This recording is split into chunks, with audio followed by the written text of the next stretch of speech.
Welcome back, everyone. As you probably guessed from the title of the video, today we are talking about the top 5 guns of 2024 as the year comes to a close. So for those of you guys who have never seen one of these videos, I do them pretty much every year, have for years now. And the criteria isn't the top 5 guns that came out in 2024. It's actually the top 5 guns that I have reviewed in 2024. And my criteria for picking them is 100% subjective, and essentially it either has to be like a great value, new innovation, something that the market's been asking for, something like that. So it could be a very expensive gun, it could be a very inexpensive gun, it just has to fit one of those categories. So we did over 120 videos this year, so we've been busy. Almost all of those are still up on YouTube. Some of them are only on Rumble just because of the rules and all of those sorts of things. However, we have a ton to pick through. I went over this list for 2 days trying to figure out which ones to keep and which ones to kick out. We will have an honorable mention on this one because I just couldn't leave it out. There's just too good. But I suppose with that, this is not going to be in order, but with that, we're going to go through the actual firearms that we picked. Again, no actual order, like there isn't a number 1 or something like that. So the first one up is going to be this guy here. This is the Glock 19 MOS with the threaded barrel. This is a gun that may not seem remarkable, so I fully get that. Don't click off the video, we have some remarkable ones coming up. It may not seem remarkable on the surface, however, this particular gun is what Glock people, Glock fans, etc. have been asking for years. They finally delivered it. So a lot of people wanted that shorter slide that the 19X has. If you don't know, that generally speaking will give you less recoil because there's less mass reciprocating. Definitely something a lot of folks want. A lot of folks wanted it with the MOS. Of course, the 19X was out for years with no optics capability. They finally brought that forward last year, and then this year they gave us this one here with the factory threaded barrel. And as I've said many times in the past, Glocks typically don't run well suppressed. However, this gun has ran 100% suppressed, so whatever they did with the new recoil spring that they have in there is working extremely well. And of course, we do have the FDE frame, which everybody likes, and then you also get that full grip there with your standard capacity 17 or 19 round magazine on there. A gun, like I said, not remarkable in a lot of ways. It is just a Glock. However, it's a Glock with features that people have been asking for, and it's taken Glock, probably 5 years to actually deliver on. So glad that they did bring it out. Additionally, this gun has been 100% reliable, not just in the test that was up on the channel, that's been up for a while now. However, we've been using it to test optics as well, and we still, to date, have not had a single malfunction with this gun, and it's just doing well. It's doing exactly what you want it to do. If you guys have watched my Glock videos this year, you know we had several that had some serious reliability issues. This is not one of them, so it does actually make the list. Up next is going to be one that you guys also were asking for a long time, and that is going to be the Beretta A300 Ultima Patrol semi-automatic 12-gauge shotgun. Why were you guys asking for this? Well, they released it, I believe, 2 or 3 years ago now at this point. And historically, I've always said that I'm a big fan for serious use with the semi-auto of the Benelli M4 and then the Beretta 1301, both the Gen 1 and Gen 2. And then if you didn't have the budget for something like that, I would just recommend you get a pump gun.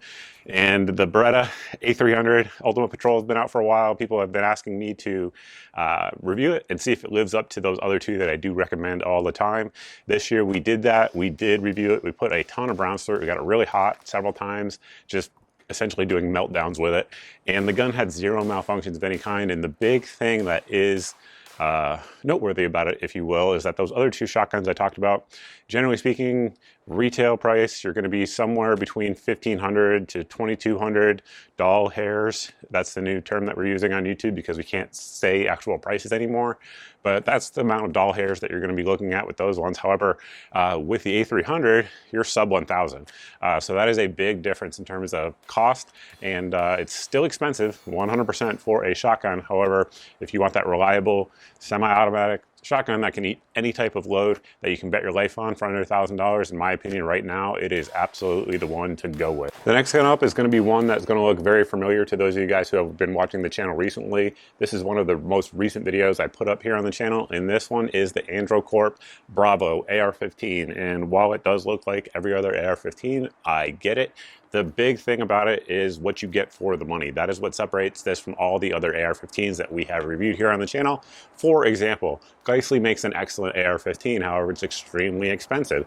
This one is also an excellent AR-15, and it's extremely inexpensive, which is awesome because it brings the AR-15, probably the most usable, capable rifle for most folks in America, into that budget price point that is still a very quality gun. So this one here, price point, if you guys follow me on social media, you'll know it's coming in right around $400 hairs, if you will. And you get a ton for the money. You get a ballistic advantage barrel, 16-inch mid-length, nitrided. With 2 of the 3 loads that we tested it with, it was sub MOA, meaning less than an inch at 100 yards in terms of accuracy, which you really can't do better than that for a semi-automatic gun. That's fantastic. And then basically we had 0 malfunctions of any kind at all. Tons of different magazines used, PMags, Lancers, Brownells, probably others that I'm not thinking of off the top of my head. 0 malfunctions with any ammo we put through it. And 1,000 rounds is more than most folks are probably ever going to put through their AR-15s, particularly if they have a budget AR-15, but it stood up to that just fine, and I'm sure we'll keep going for a long time. So that is the Andro Corp Bravo AR-15, a ton of gun for the money, in my personal opinion. Next up on the list is going to be the Walther. It's going to be the PDP steel frame match. This gun is wild. It is super fast, has an excellent trigger, obviously has that 5-inch cold hammer forged matched barrel.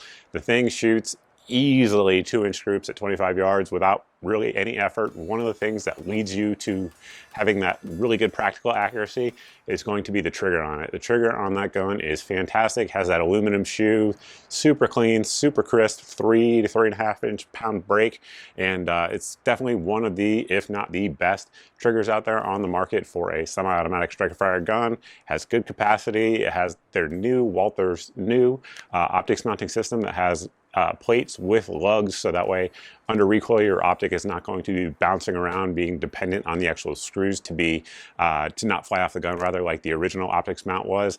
And that gun really is just a continuation of the PDP series, which gets better seemingly with every one they put out. Additionally, this year we reviewed the PDP Pro, another great gun. It's definitely a lot less expensive than the Walther steel frame match. The Walther steel frame match is going to be relatively expensive. However, again, if you guys are following me on all my social media, if you sign up for my email, you guys have seen some pretty killer deals on that this year for sure. So it is, in my opinion, it's giving you speed capabilities like you would get with most 2011s, or at least very, very, very close to that, and you're doing it at a much cheaper price point, and you're getting a platform that is, generally speaking, just more reliable in my personal experience. So Walther steel frame PDP match definitely makes an appearance on the list. And the last gun that is going to actually make the top 5 this year is one that is probably going to make a lot of you upset based on the comments that I have seen in that video review. However, is going to be this gun right here. This is the Ruger RXM. This gun obviously is stylized after and compatible with most Gen 3 Glock 19 parts, and it is a collaboration between Ruger, who make obviously the slide as well as the fire control unit, which is modular and can be taken out, and Magpul, the folks here who make the frame. So why did this gun make the list? Well, I think this right here, in my opinion, is what should have been the Gen 6 Glock. It really is what the market has been asking for in many different ways. You have a chassis system here on the actual frame itself, and it doesn't have the traditional Glock grip angle that a lot of people don't like. I personally like the Glock grip angle, but this one doesn't. It's a more neutral grip angle that a lot of folks just naturally point better. So that definitely is nice. The trigger is awesome. In my opinion, it's better than even the Glock performance trigger. My personal opinion on that anyway. It has your traditional 1913 slots up there for a light. Of course, we have Ruger's cold hammer forged barrel, nitrided both on the barrel and the slide. The optics mounting system does take either the RMR pattern, the Delta Point Pro pattern, or the Shield RMSC pattern. So probably 85 to 90% of the optics out there on the market will work just fine in this gun. You also have steel sights, something Glock doesn't do, at least not on most of their models. And it also has a tritium insert there up front to give you some sort of low light capabilities as opposed to the plastic sights. And of course, this one is coming in at a better price point, sub $400 hairs, as compared to similarly equipped Glock pistols that start out at $620 and go up. So you're getting extremely good reliability. I had 0 malfunctions of any kind, and you're also getting more features at a better price point. If you guys haven't been following my social media, I've been posting a lot of different folks who have reviewed this gun because I think it's a very interesting gun. And the folks over at Gun Talk Media, they put out a review with 8,400 rounds and had 0 malfunctions. I mean, statistically, that just shouldn't happen, right? Every few thousand rounds, you should have a malfunction, but they went 8,400 rounds, 0 malfunctions of any kind with different shooters. So that definitely gives some credibility, if you will, to the long-term durability that we're going to see out of this gun. And I do think it's just a winner. A lot of people say it's just another Glock clone. And that, generally speaking, is true in terms of feature set. But the price point aspect of it and the fact that it is being backed by Ruger makes it a huge home run, in my opinion. What I'm waiting for, and I'm sure will happen probably within the next couple of weeks, is either for Magpul or somebody else to release a new grip module that gives you the same grip size as we have here with the 19X. So that way you'll have that full-size frame and still have that small, relatively speaking, mass reciprocating there on the slide under recoil. I think that would be a killer combination, and that's something you can easily do because the chassis just pops out and will pop into your new grip module whenever that one comes out. I do think this gun absolutely was a home run for Ruger, so this definitely makes it onto the top 5 list. Now, before we close the video out and mention our honorable mention, I do want to make sure that we thank our main channel sponsor, and of course that is the good folks over at Brownells. If you guys are looking for most of the stuff in this video, as well as the accessories, the ammunition, the optics, the gunsmithing supplies, all that stuff can be found over at Brownells. So we definitely thank them for sponsoring the channel. They've been our main channel sponsor now for just over 6 months, so a long time. And of course, I've been working with Brownells for probably 7 or 8 years now. So big shout out to them. And on to the honorable mention. It was close. It was very close. And the honorable mention goes to the Sig P365 Legion, the AXG Legion. That is a fantastic gun. It's kind of a similar concept. So you kind of see the kind of stuff I like here if you guys are watching this video. So essentially, it is also what I call a mullet gun, meaning that it's shorter on the slide and longer in the frame. So it is business in the front and party in the back, if you will, being a mullet gun. So that one there has the same capacity, despite being extremely small, as this gun right here. So you have your standard 17 round magazines, also 21 round mag availability, if I could talk, for that gun.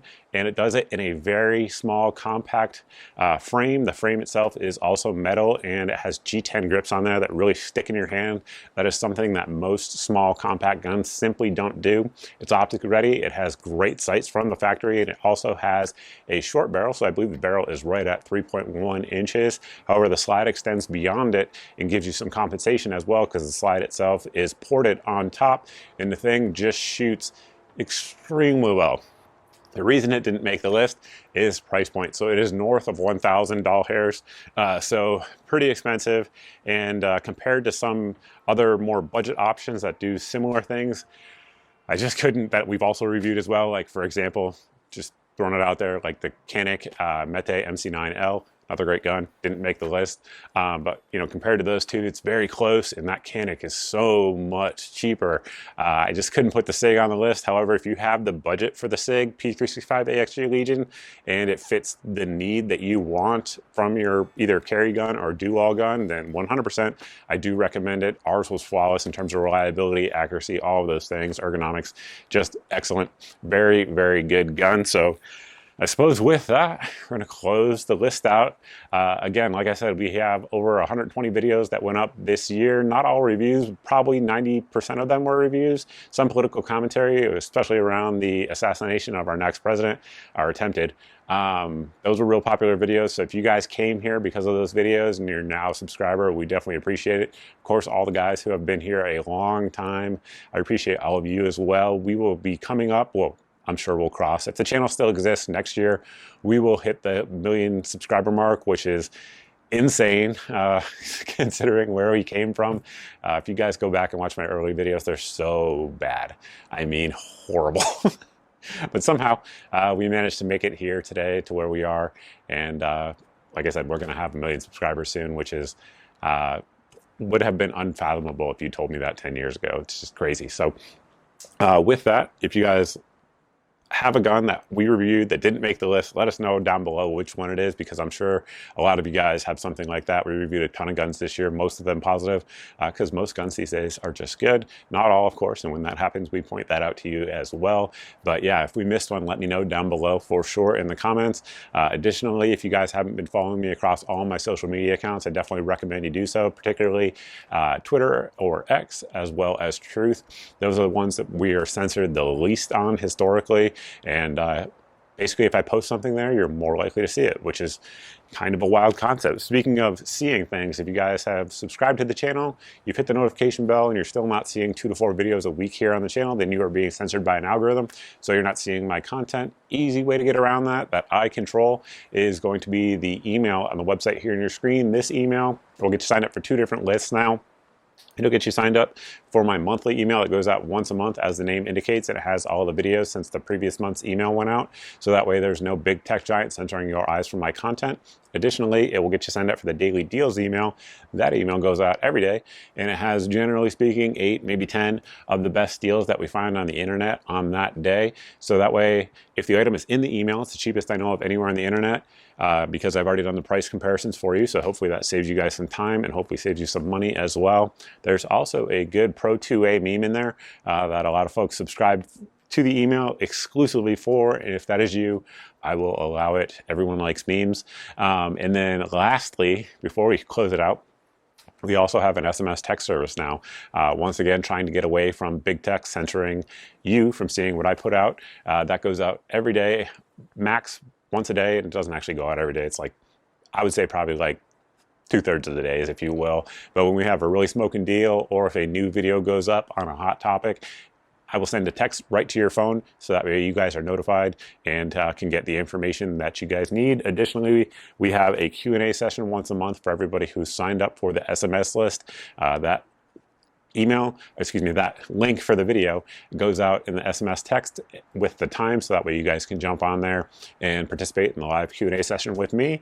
And the only way to get on that list is to sign up for the SMS list. So there is that. With that, that's all I have for you guys. I truly appreciate each and every one of you. I know YouTubers say that, but I'm sure most of them mean it, because I do. I absolutely do mean it. You guys are what allow me to talk to a camera on my deck for a living. So I really, really appreciate that. It's a lot better than digging ditches, and I have not lost perspective on that. So that is it. Thank you all for watching. I hope each of you have a happy new year, and we'll see you next year.